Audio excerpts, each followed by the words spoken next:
안녕하세요. 오늘도 사연살롱을 찾아주셔서 감사합니다. 저는 경기도에 사는 30대 후반의 여성이에요. 저는 몇 년 전 4년이나 사랑했던 사람과 단 3개월 만에 이혼했던 아픈 상처가 있어요. 사람이 사랑에 눈이 멀면 환상만 보이고 현실을 모른다더니 제가 딱 그런 경우였죠. 이혼을 하고 아직도 남자라면 쳐다도 보고 싶지 않아요.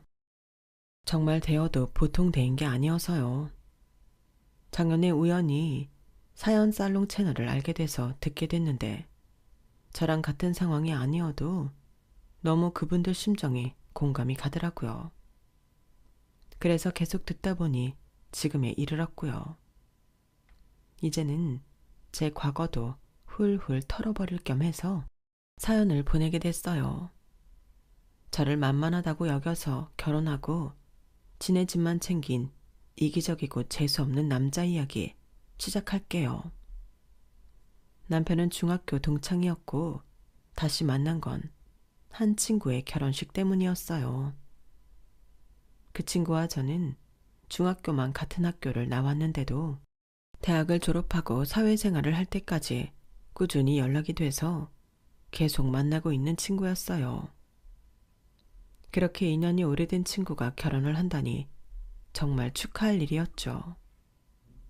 그 친구 결혼식 축하를 위해 중학교 동창들이 몇몇 모이게 됐는데 거기에 남편이 있었어요. 사실 제가 중학생 때 남편을 좀 좋아했어요. 대놓고 선물을 준 적도 있었지만 남편이 그다지 반응이 없어서 시들해지고 저는 친구들하고 또 다른 애를 좋아했고요. 그럼에도 예전 기억이 되살아나서 좀 설레더라고요. 중학생 때도 키가 크고 얼굴이 하얀 게 잘생겨서 눈에 띄었는데 다시 만나서 본 남편도 친구들 중 제일 잘나긴 했더라고요. 잘생기고 가진 거 없는데도 부티 나 보이는 애들 있잖아요. 남편이 딱 그랬거든요.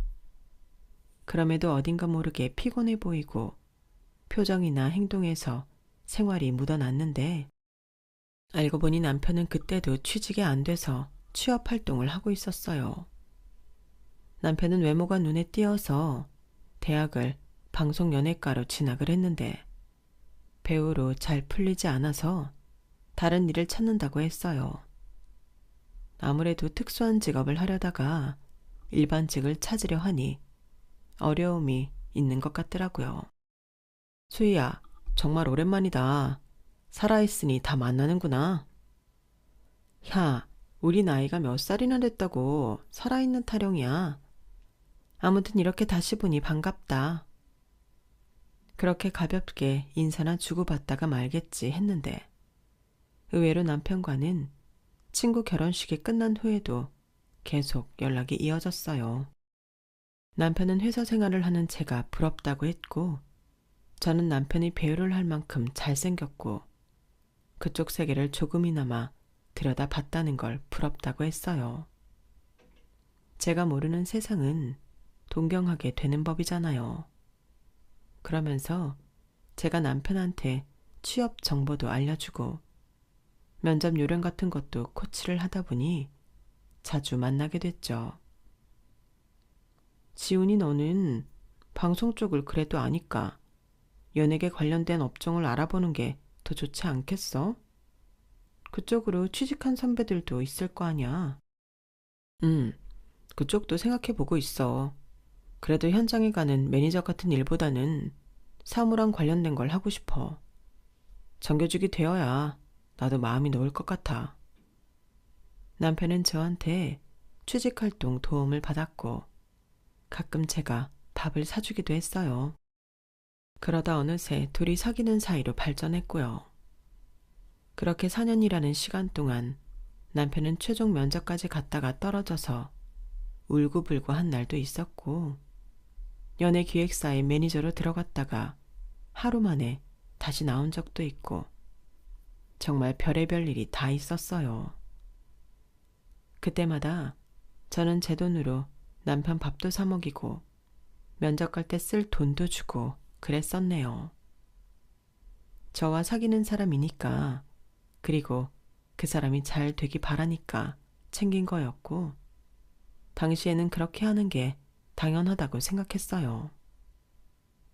남편은 자기 일이 잘 풀리지 않자 저한테 헤어지자며 자기가 저보다 못한 것 같아서 자꾸 열등감이 생긴다고 하더라고요. 저는 그러는 게 안타까워 말없이 옆에 있었고, 그렇게 인연을 이어나가던 중 드디어 남편이 취직을 하게 됐어요. 공연과 관련된 기획사 쪽 일이었지만 현장이 아닌 사무직이었고, 회사도 꽤 탄탄한 곳이고 대기업과도 연결이 되어 있어서 남편은 최종 합격 후에 너무 좋아서 방방 뛰기까지 했어요. 정말 잘 됐다. 축하해. 이제 잘 되는 일만 남았네. 와, 그동안 진짜 형수랑 너 아니었으면 못 버텼을 거야. 고맙다, 수희야. 남편이 말한 형수는 몇 년 전 형이 돌아가시고 혼자서 조카 둘을 키우는데 중학생들이라고 했어요. 형과 나이 차이가 많이 나는 남편은 부모님이 일찍 돌아가셨고 형 밑에서 자랐는데 형수가 많이 챙겨줬다고 하더라고요. 그래서인지 늘 말끝마다 형수 얘기가 따라다녔어요. 저는 그게 듣기 싫거나 하지 않았어요. 자기는 자기 잘해주는 형수 이야기하는데 제가 뭐라고 하겠어요. 형이 돌아가셨어도 여전히 한 식구로 잘 지낸다니 오히려 다행이죠. 그렇게 남편이 취직하고 반년쯤 됐을 때 저희는 결혼을 했어요. 남친이 입사하고 2달쯤 후부터 양쪽 집안에 인사하고 결혼 준비를 했거든요. 그래도 어찌나 정신없이 시간이 가는지 이렇게 결혼을 해도 되나 싶을 정도로 뭔가 후딱후딱 지나가더라고요. 부모님은 제가 직장 없는 남친 때문에 마음고생한다고 그다지 마음에 들어하지는 않으셨지만 결혼한다고 하니 잘 살라고 남편한테도 좋은 말씀 많이 해주셨어요. 그러면서 저한테 신혼집은 부모님이 해주시겠다고 하셨어요. 무슨 소리야, 엄마 아빠. 나 돈 모아놓은 거 있어. 그걸로 작은 전세부터 차근차근 시작하면 돼. 예, 그러지 말고 우리 하자는 대로 해. 요즘 집 마련하기가 좀 어렵니? 너네 그래서 언제 돈 모을 건데? 아이도 생길 텐데. 그러면 니들 돈 쓸 일만 있다고. 엄마 말이 맞다. 아빠랑 엄마, 수희 너 결혼하면 집 사주자고 너 대학 들어갈 때부터 준비한 게 있어. 그러니 결혼 선물로 받아. 이건 네 오빠도 결혼할 때 받은 거니까 부담 갖지 말고. 그래야 우리가 발 뻗고 잠을 잔다고. 엄마 아빠 마음 너무 매정하게 뿌리치지 마라. 그렇게 부모님은 마음에 들지 않는 사윗감이어도 저희의 미래를 위해서 경기도에 아파트까지 마련해 주셨어요. 남편이 30대에도 제대로 자리를 잡지 못하고 있는 게 많이 걱정이 되신 것도 있고, 저 고생하지 말라고 마음 써주시는 게 너무 감사했죠. 오빠랑 똑같이 해주었다고 하지만 오빠한테는 집을 살 때 얼마 정도 보태주시기만 한 걸 알고 있어서 속으로 참 미안하고 감사했어요. 하지만 결혼하고 보니 남편은 정말 형수한테 많이 의지를 하더라고요. 이제는 저랑 결혼을 했음에도 뭐든 형수한테 물어보려고 했어요. 그런 형수는 저를 싫어하는 티를 많이 냈고요. 저희 부모님도 남편 마음에 안 드는 거 당사자 앞에서는 티 안 내는데 남편 형수는 정말 노골적이었어요. 솔직히 우리 도련님 진짜 잘생기고 괜찮잖아. 수희씨, 이제 동서라고 해야지? 아무튼 동서보다 더 괜찮은 여자 만날 수도 있는데 취직하기 전까지 많이 챙겨줬다고 결혼까지 가는 걸 보니 우리 도련님 의리 하나는 끝내준다 했어. 아니, 요즘 세상에 누가 자기 챙겨줬다고 결혼까지 해? 그런 시대 아니잖아. 그러니까 동서가 우리 도련님한테 계속 힘이 되어줘야 돼. 알겠어? 친정 부모님은 평범한 직장 다니다 은퇴하셨다며? 우리 도련님한테 숟가락 얹고 그런 일은 안 생기겠지? 그럴 일 없어요. 형님, 저희 부모님 노후 준비는 잘해두셔서 저희 도와주시면 도와주시지 손 벌리지 않으세요. 도와줄지 않을지는 두고 봐야지 뭐. 라며 말꼬리를 흘리는데 진짜 한마디 하고 싶더라고요. 아니, 당장 들어가서 살 신혼집도 저희 부모님이 해주신 거고 남편 돈 없다고 해서 웬만한 혼수도 제가 했는데 말이죠. 그런데도 제가 뭐가 그렇게 못마땅한지 항상 만나면 아래 위로 훑으며 인상을 찌푸리더라고요. 저희 부부는 결혼하고 바로 아파트에 들어간 게 아니라 베란다 확장 공사가 늦어져서 잠깐 제가 살던 투룸 오피스텔에서 생활해야 했어요. 공사는 2~3달 정도 더 걸린다고 했거든요. 제가 오피스텔 주인하고 신뢰관계를 잘 쌓아서인지 주인은 제가 나가면 자기 딸 들어와서 살 거라고 했는데 제 사정을 듣더니 그럼 3달 더 있으라고 돈도 더 안 받고 연장해 주었어요. 정말 감사한 일이었죠.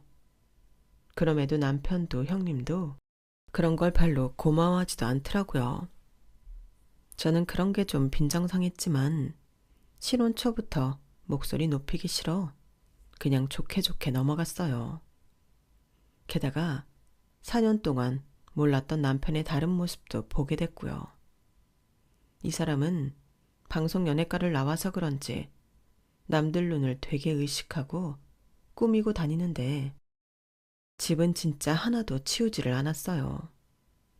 자기만 머리끝부터 발끝까지 꾸미고 나면 싹 빠져나가고 집안은 엉망이 되어 있곤 했어요. 또 형님은 왜 그렇게 뻔질나게 드나들며 제 살림에 혼수를 두는지 점점 짜증이 나기 시작했죠. 처음에는 남편이 잘 먹는 반찬 싸운다고 해서 고맙기까지 했는데요. 그러고 집에 들어와서는 별소리를 다 해대더라고요. 아니, 생각보다 많이 좁네. 투룸이 아니라 그냥 원룸 같아. 이런 데서 3달이나 우리 도련님 있어야 되는 거야? 청소도 자주 하고 위생신경 좀 써야겠다. 아니, 부엌 그릇은 왜 한쪽에 쪼르륵 놔둔 거야? 라더니 제 찬장을 열어서 자기 마음대로 그릇 위치를 바꾸려고 하더라고요. 형님, 어차피 저희 이사 갈 거고 제가 쓰던 대로 두는 게 익숙해서 편하거든요. 그리고 제 살림이니까 이런 건 제가 알아서 해도 될 것 같아요. 하여간 요즘 젊은 사람들은 뭘 가르쳐 주려고 해도 배우려고 하지를 않아. 동서, 우리가 동서지간이기는 해도 나랑 동서랑 12살 차이 나는 거 알지? 띠동갑이라고 내가 선생을 해도 될 나이야. 그러니까 그냥 어른이 하는 말은 새겨들어. 알았어? 그렇게 형님이 가고 얼마 안 돼서 저는 이사가서 쓸 가전제품을 정리하다가 물건이 없어진 걸 발견했어요.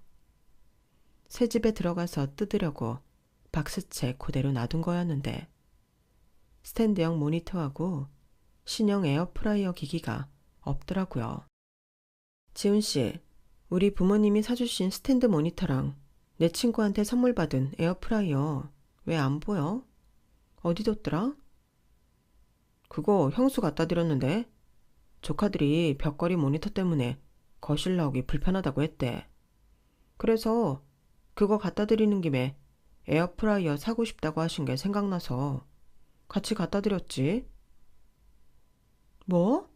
그걸 형님한테 갖다 드렸다고? 그럼 우리는 어쩌고? 저는 이 일만큼은 그냥 넘어가게 되지 않았어요. 하지만 남편은 오히려 저를 이상하다는 듯 쳐다보더라고요. 뭐 어때? 우리는 벽걸이 모니터 쓰면 되고 에어프라이어도 필요하면 나중에 사면 되잖아. 당장 필요하다는데 우리보다 더 잘 쓰지 않겠어? 지금 그걸 말이라고 해? 스탠드 모니터 우리 혼수에 돈 들어가는 거 줄여주느라 엄마 아빠가 사주신 거잖아. 그리고 에어프라이어 그것도 내 친구가 사준 건데 어떻게 나한테 말 한마디 안 하고 형님한테 갖다 줘? 그리고 형님은 형님이 사서 쓰시면 되지. 왜 혼수를 마음대로 갖다 줘? 말을 하다 보니 점점 열이 받는데 남편은 그런 저를 이해 못하겠다는 듯 혀를 차더라고요. 아니, 어차피 둘이 같이 살면 공동으로 갖는 건데 누가 사주고 그런 게 뭐 그리 중요해? 그래, 공동으로 갖는 거라면 더더욱 나한테 말은 해야 되지 않겠어? 적어도 나한테 갖다 줘도 되냐고 물어봐야 맞는 거지. 너 별거 아닌 것 같고 되게 따진다. 니네 친정에서 사준 거라고 그렇게 티내고 싶냐? 네 친구 선물이라고 유세 떠는 거야. 그게 몇 푼이나 한다고 이 난리야. 그럼 그 몇 푼 하는 거 지훈 씨가 번 돈으로 사주지. 왜 혼수로 들어온 걸 손을 대냐고. 그리고 형님, 말은 지훈 씨 반찬 가져온 거라고 하시면서도 과일도 가져가시고 내가 아끼는 홍차까지 낼름 집어가시더라. 그러면서 내 살림에는 어찌나 참견하시는지. 우리 둘이 살면 그건 우리 살림이지. 더는 형님이 관여할 일 아니잖아. 그동안은 지훈 씨가 형님한테 의지해서 살았는지 모르지만 이제는 아니라고. 그러니 다시는 이런 일 없었으면 좋겠어. 야, 어떻게 사람이 결혼했다고 안면 싹 바꾸고 이제 우리끼리 알아서 한다고 그러냐? 하려면 네가 해. 그리고 형수가 우리 도와주려고 그러는 건데 그걸 관여한다는 식으로 말할 건 아니지. 과일이랑 홍차는 또 사면 되는 거고. 참 쉽게 말한다. 그럼 형님도 형님 돈으로 사면 되지. 왜 우리 걸 집어가. 안 그래도 이사도 해야 되고 돈 들어갈 때도 많은데 그럴수록 돈 아끼게 해줘야지. 이게 도와주는 거야? 아, 좀 그만해. 들어오자마자 되게 징징거리네 진짜. 남편은 버럭 소리를 질렀고 저는 그때부터 뭐가 잘못됐다고 느꼈어요. 제가 연애할 때 알던 그 사람이 아니었거든요. 제가 그날 이후로 남편한테 일절 아무 말도 하지 않았더니 남편은 은근히 눈치를 보면서 다음에는 먼저 상의하겠다고 하더군요. 그래도 제 마음은 어쩐지 편치 않았고 제가 결혼을 한 게 단단히 실수를 한 것 같다는 생각이 들었어요. 그래서 저는 신혼집으로 옮길 때까지만이라도 두고 봐야겠다는 마음에 혼인신고서를 내지 않고 그냥 제 가방 안에 넣어뒀어요. 하지만 그 후에도 형님은 수시로 저희 집에 드나들며 자꾸 제 부엌 일이나 청소하는 것까지 잔소리를 했고 남편은 남편대로 자기 형수한테 뭐 하나라도 쥐어주지 못해서 아주 안달이 난 사람처럼 보였어요. 제 눈치가 보여서 집에 들어온 혼수를 마음대로 주지 못하자 아주 제가 보는 앞에서 대놓고 현금 5만 원권을 뭉텅이로 꺼내서 형님 손에 쥐어주기도 했어요. 그러면서 저희 친정 부모님한테 인사 가자는 말 한 번 안 하는 남편놈이 점점 괘씸해지기 시작했어요. 이러려고 한 결혼이 아닌데 날이 갈수록 속상하기만 했죠. 그러면서 시간은 흘러 어느새 저희가 아파트에 들어갈 날이 가까워 오고 있었어요. 그동안 제가 아파트에 한번 가보려고 해도 남편이 자기가 다 알아서 한다며 바쁜데 저는 회사 일하고 집안일만 하라고 해서 가본 적이 없었어요. 그래도 공사가 끝나가고 도배도 다시 한다는데 궁금하잖아요. 회사가 좀 일찍 끝난 날 저는 집에 가던 길에 갑자기 저희가 들어갈 아파트에 가보고 싶었어요. 그래서 남편한테도 공사하는 분들한테도 사전에 연락을 안 하고 불쑥 찾아갔죠. 그런데 아파트에 뜻밖의 사람이 있는 거 아니겠어요? 바로 형님이었는데요. 양손을 허리에 얹고 안방에서 나오는데 이건 아주 집주인 포스 저리 가라더라고요. 형님이 여긴 어쩐 일이세요? 그러는 동서는 아, 회사 끝나고 들린 건가? 네, 도배도 다시 한다는데 어떻게 된 건가 궁금해서요. 형님은 뭐 보러 오신 거예요? 저희가 알아서 해도 되는데요. 아니, 그래도 새 집인데 내가 봐줘야 되는 게 있지 않나 해서. 아무튼 여기 동네가 참 좋아. 깨끗하고 단지도 넓고. 네, 저희 부모님이 아이 낳으면 초등학생 때까지는 다른 데 이사 가지 않아도 될 거라고 하셨어요. 근처에 초등학교도 꽤 괜찮다고 하더라고요. 그래서 신혼집으로는 좀 커도 34평형에 방 3개짜리 해주신다고요. 그래, 부모님이 아주 지혜가 남다르셔. 여기서 중학교, 고등학교도 버스로 얼마 멀지 않고 애들 다니기 괜찮은 학원도 있거든. 애들 교육하기에는 아주 좋은 동네야. 라면서 자기가 뿌듯해하는데 뭐가 좀 이상하긴 하더라고요. 워낙 자기 시동생한테 관심이 많으니까 저러나 보다 했지만요. 공사 마무리며 도배 다 끝나려면 한 보름 남은 것 같아요. 저희가 알아서 할 테니까 너무 신경 쓰지 마세요. 그래도 새 집인데 어떻게 신경을 안 써? 뭐 동서가 알아서 잘하긴 하겠지만 말이야. 알았어. 웬일로 형님이 저한테 잔소리를 안 하고 잘할 거라는 말까지 하나. 오늘 뭐 잘못 먹었나? 속으로 그런 생각을 했지만 괜한 말했다가 트집 잡힐까봐 조용히 있다가 같이 아파트를 나와 헤어졌어요. 그리고 집에 와서 남편한테 말했죠. 우리 아파트 들어가는 건 말이야. 그것도 형님이 일일이 간섭하시는 건 아니지? 아파트? 그건 갑자기 왜? 아까 회사 일찍 끝나서 공사 마무리되는 것도 볼 겸 갔더니 형님이 거기 와 계시더라고. 근데 지훈 씨 형님한테 우리 새 아파트 비밀번호 알려줬어? 그건 너무 앞서가는 거 아니야? 형수도 우리 새 집 알아야지. 한번 둘러보고 싶다고 해서 알려줬는데 내키지 않으면 비번 바꾸면 되잖아. 그런 건 좀 미리 말하면 안 돼? 내가 형님하고 안 마주쳤으면 또 나한테 말 안 하고 넘어갔을 거 아니야. 근데 아파트 인테리어나 가구나 냉장고 같은 거 형님이 간섭 안 하셨으면 해. 우리 살림이지 형님 살림 아니라는 거 확실했으면 좋겠어. 형수도 우리 거기 들어가면 더는 간섭 안 하시겠지. 네가 너무 예민한 거 아니야?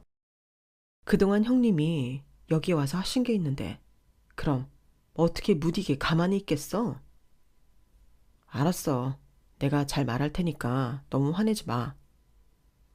그러면서 목소리가 작아지는데 뭔가 수상하긴 하더군요. 말만 그렇게 하고 또 형님이 와서 다 자기 집인 것처럼 멋대로 굴 것 같은 불안한 예감이 들었어요. 하지만 이삿날 며칠 앞두고 남편이 한 말은 그 정도가 아니었어요. 저기 있잖아. 우리 이사 안 가도 되지 않을까? 지금 당장 우리 여기 살기에 좁지도 않고 여기가 회사 다니기에도 나쁘지 않아서 하는 말이야. 그러니까 우리 새 아파트는 형수랑 조카들 들어가라고 하고 우리는 그냥 여기서 계속 살자. 저는 너무 어이가 없어서 한동안 아무 말도 못했어요. 제가 눈만 깜빡거리며 있으니 남편이 마른 침을 꿀꺽 삼키더군요. 지금 한 말 그거 진심이야? 농담이지? 내가 왜 이런 일로 농담을 해? 솔직히 우리 아직 그런 큰 집 필요 없고 형수는 애들도 커서 각자 방 필요하고 거실도 넓은 게 좋은데 지금 형수 집은 좀 좁잖아. 저는 그때 제 머리를 스치는 게 있었어요. 제가 아파트에 갔을 때 형님이 주인 노릇하고 있던 모습이요. 그게 진심이면 혹시 형님하고 미리 다 말된 거야? 그래서 저번에 형님이 나랑 아파트에서 만난 거고? 형님은 그러니까 자기가 들어와서 살려고 미리 보러 온 거란 말이야? 뭐 그런 거지. 네가 갑자기 찾아가는 바람에 미리 말 안 하려고 한 게 아니라 네가 너무 빨랐다는 소리야. 그 아파트 우리 부모님이 사주신 거고 4명인 건 알지? 그런데 거기에 형님네를 들여보내자고? 우리는 여기서 살고? 제정신이야? 미친 거야? 우리 여기 이제 곧 나가야 돼. 석 달 산 것도 주인이 호의를 베풀어서 산 거야. 그러니까 네가 다시 말 좀 잘해봐. 너랑 집주인 친하잖아. 친하면 호구 취급해도 되니? 우리 멋대로 나간다고 했다가 안 나갈 거니까 따님은 다른 데 보내고 우리가 살겠다. 그러라고? 그게 왜?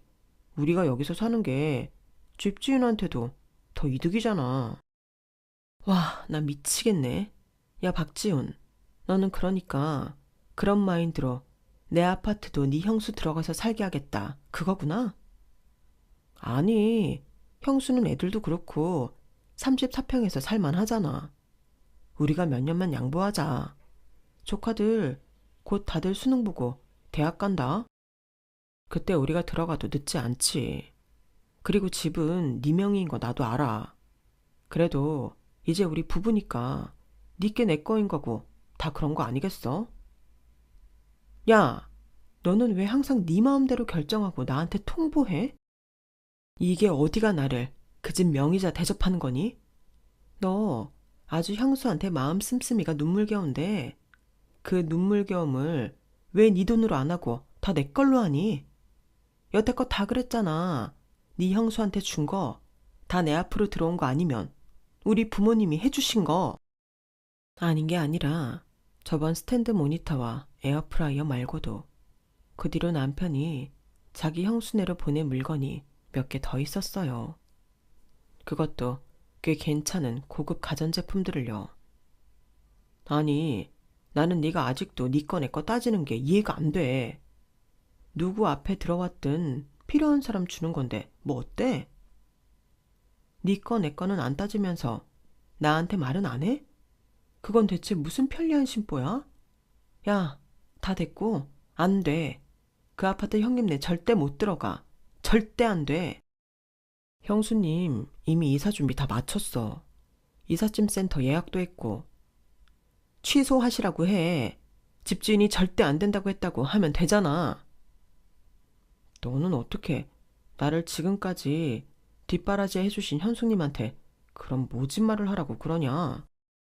우리 형수 그동안 보낸 세월 보상받는 차원에서라도 그런 아파트에서 살만해. 너무 그러지 마. 야, 우리 부모님은 어디 돈이 썩어나서 니네 형수 거기서 살라고 나한테 아파트 해준 줄 아니? 우리 부모님 정성은 뭘로 보는 거야?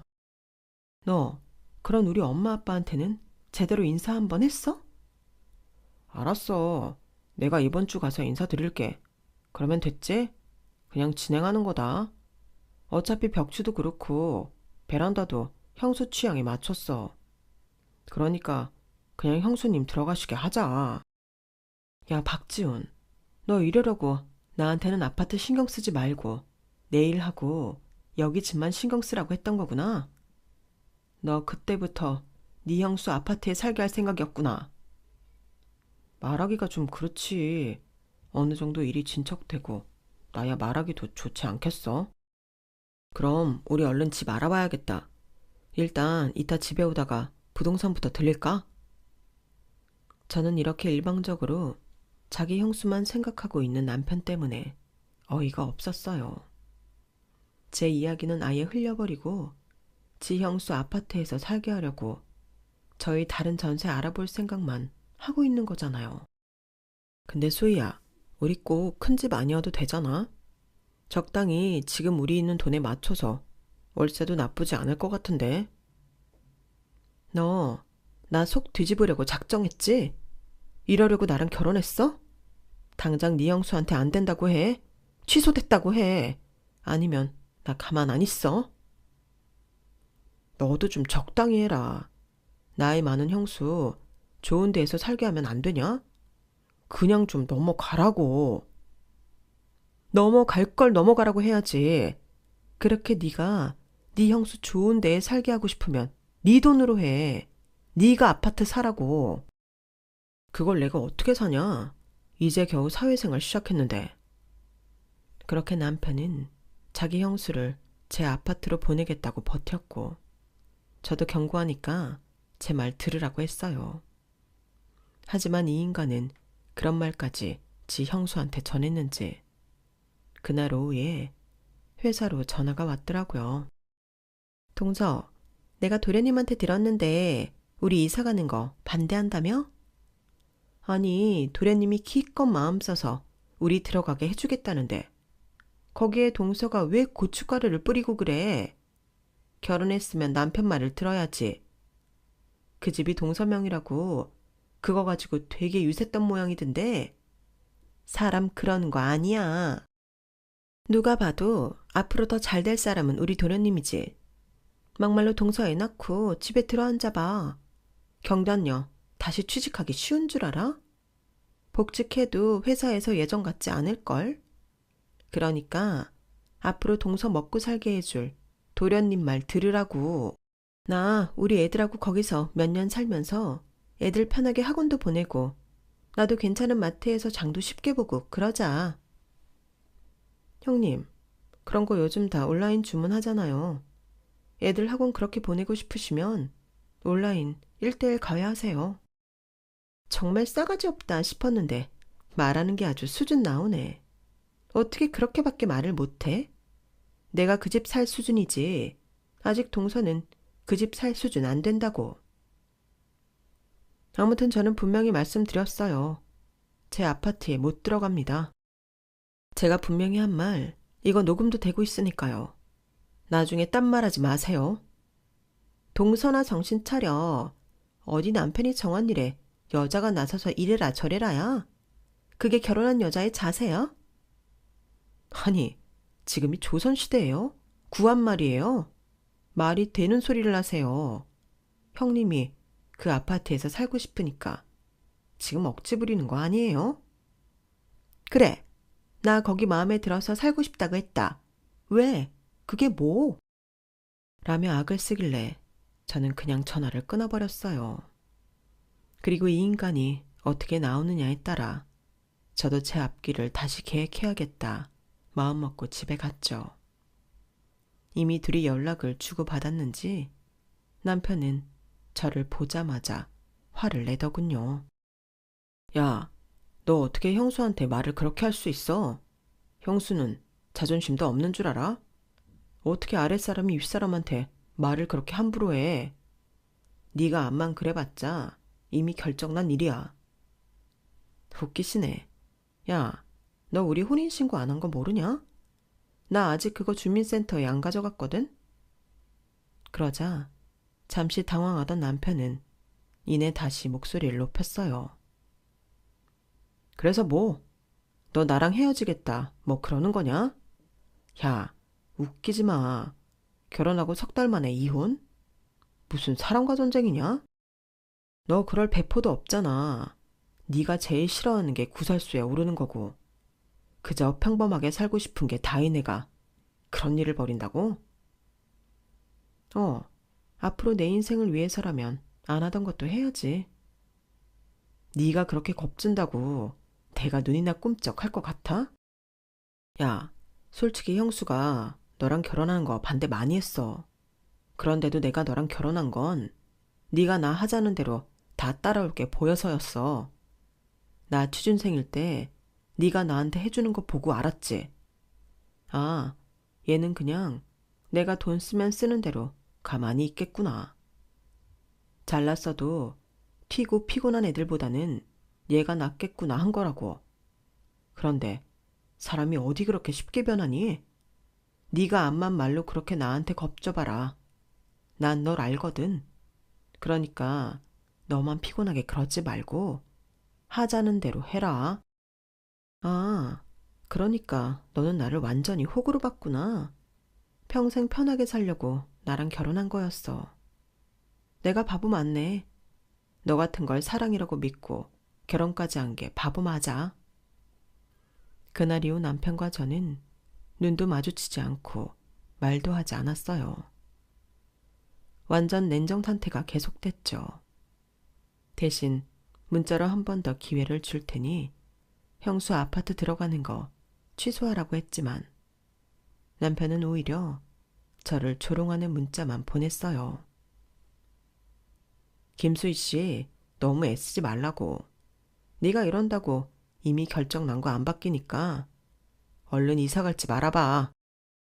내일은 부동산 갈 거니까 안 오면 나도 가만히 안 있는다. 그 이사는 너 혼자 가라고 내가 분명히 말했다. 그렇게 저희는 팽팽히 맞섰고 결국 형님네가 이사하는 날이 됐어요. 하지만 저는 전날 미리 가서 사람들을 불러 형님이 미리 넣어놓은 가구도 다 밖으로 빼놓고 제가 그 아파트로 이사를 해버렸어요. 형님은 비번을 아무리 눌러도 안 되니까 저한테 전화를 하고 남편한테 전화를 하고 난리더라고요. 그러다가 제가 안에 있다는 걸 알고 소리를 지르더군요. 동서, 일하지 말고 이성적으로 해결해. 어서 나오라고. 그러자 경비원 둘이 저희 집 앞에 와서 형님한테 시끄러우니 나가달라고 했어요. 지금 여기 주인한테 신고가 들어왔어요. 좋은 말로 할 때 나가주세요. 안 그러면 저희 경찰 부릅니다. 아니, 여기가 내가 이사 올 집인데 어디 나보고 가라고 해요. 억지 좀 부리지 마세요. 어제 여기 주인 이사 들어왔어요. 저희가 얼굴 보고 다 확인도 했고요. 여기 주민 아닌 사람이 들어와서 이러면 안 돼요. 얼른 나가주세요. 그렇게 형님은 소리를 지르며 억지로 끌려나갔어요. 그럼에도 어떻게든 아파트에 들어와 보겠다고 주차장에다가 짐을 내려놓고 해가 질 때까지 있다가 결국 어쩔 수 없이 다시 이삿짐 센터를 불러서 짐을 옮겨 자기 집으로 가야 했어요.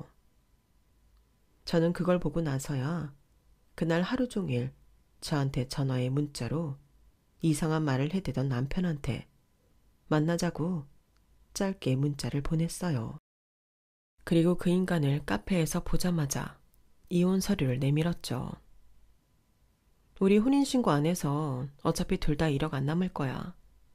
그런데 일단 사실혼 관계라서 정리는 필요하거든. 너 그동안 나한테 타간 돈 다 내놔. 야, 너 진짜 이렇게 치사하게 나올래? 그래, 네 소원대로 형수 아파트 못 들어갔으면 됐지. 이딴 식으로 할 거냐고. 나 너랑 안 산다고. 귓구멍 막혔으면 뚫고 잘 들어. 네가 3달 동안 어떤 놈인지 나한테 너무 잘 보여줬고 저번에 나랑 살면 편할 것 같다고 했던 말도 나 다 녹음해놨어.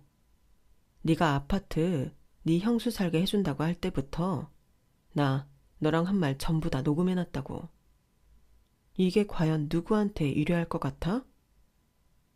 어떻게 부부 사이에 네 거 내 거를 따져? 당연히 따져. 너 지금 여기서도 물어봐. 이게 말이 되는지. 내가 카페 직원한테 물어보고 올까? 내가 해봐? 그러자 남편은 아무 말도 못하더라고요. 너 왜 이제 와서 아무 말도 못해? 네 말이 맞다면 경비 아저씨들이 왜 경찰 부른다고 했겠어?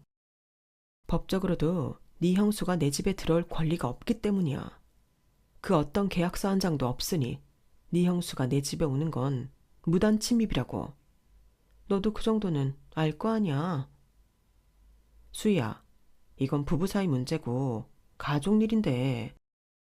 가족 같은 소리 하네. 어떤 가족이 맨날 한 사람은 소외돼서 둘이 꾸민 일에 일방적으로 당하고 사니? 그게 가족이야? 넌 나한테 가족이 아니야. 넌 기생충이라고. 제가 소리를 버럭 지르자 남편은 주변 눈치를 살피더니 아무 말도 하지 못했어요. 그 후 남편은 자기가 쓴 돈을 정말 전부 줘야 되냐며 용돈으로 줬던 건 안 받으면 안 되냐고 비굴한 소리를 하더군요. 그래서 저는 절대 안 된다고 다 돌려받겠다고 했어요. 자기가 이길 수 없다는 걸 알았는지 남편은 이제 제가 의리 없고 나쁜 년이라고 동창들한테 소문을 냈더라고요. 그렇게라도 해서 저를 어떻게든 나쁜 사람 만들고 싶었나 봐요. 하지만 저와 계속 연락을 했던 친구가 제 사정을 알고 있었고, 중학생 동창들은 남편보다 그 친구와 더 친했기 때문에 남편이 하는 말을 듣는 애들은 아무도 없었다고 해요. 물론 그중 몇 명은 딴 생각을 했을 수도 있지만 기본적으로 친정에서 제 앞으로 해준 아파트에 자기 형수를 들어가서 살게 하겠다는 기상천외한 발상은 다들 말도 안 된다고 고개를 저었다고 하네요. 아무튼 그렇게 저와 남편의 관계는 끝이 났고, 법원에서도 최종적으로 제 손을 들어줘서 남편은 저한테 위자료와 그동안 가져갔던 돈을 다 갚아야 했어요. 그러자 남편 형수가 더 길길이 뛰며 난리더라고요. 그거 봐요, 도련님. 내가 저 여자 만나지 말라고 했잖아. 인상이 안 좋다고. 도련님 제대로 뒷바라지 못할 것 같다고. 얼마나 그랬어? 결국은 이런 꼴을 보고만 해. 아, 저 독한 게 우리 도련님 신세를 망쳤어. 그때 저만 치서 그 얘기를 들은 엄마가 성큼성큼 다가오더니 형님한테 싸대기를 한 대 갈겨버렸어요. 형님은 저희 엄마가 없는 줄 알고 발악을 하다가 뺨을 얻어맞고는 놀라서 아무 말도 못했죠. 이 미친 것들이 뚫린 입이라고 끝까지 함부로 말을 해? 야, 우리야말로 네 시동생하고 우리 딸 결혼 안 시키려고 했어.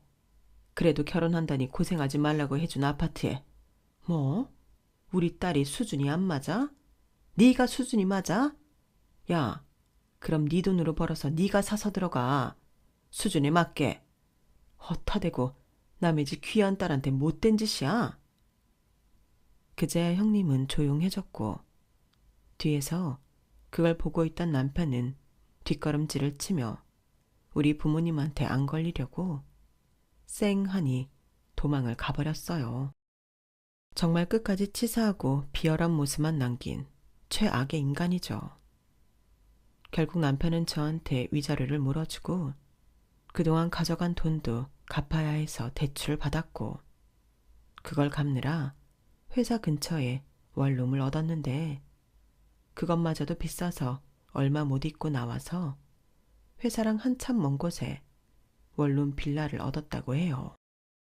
남편 형수도 우리 아파트로 이사 온다고 신이 나서 전세 뺀 걸로 가구니 뭐니 사느라 돈을 다 써버려서 돈을 다시 마련해서 더 작은 집으로 이사 가야 했고요. 그렇다고 해도 저는 불쌍하다는 생각이 요만큼도 들지 않았어요.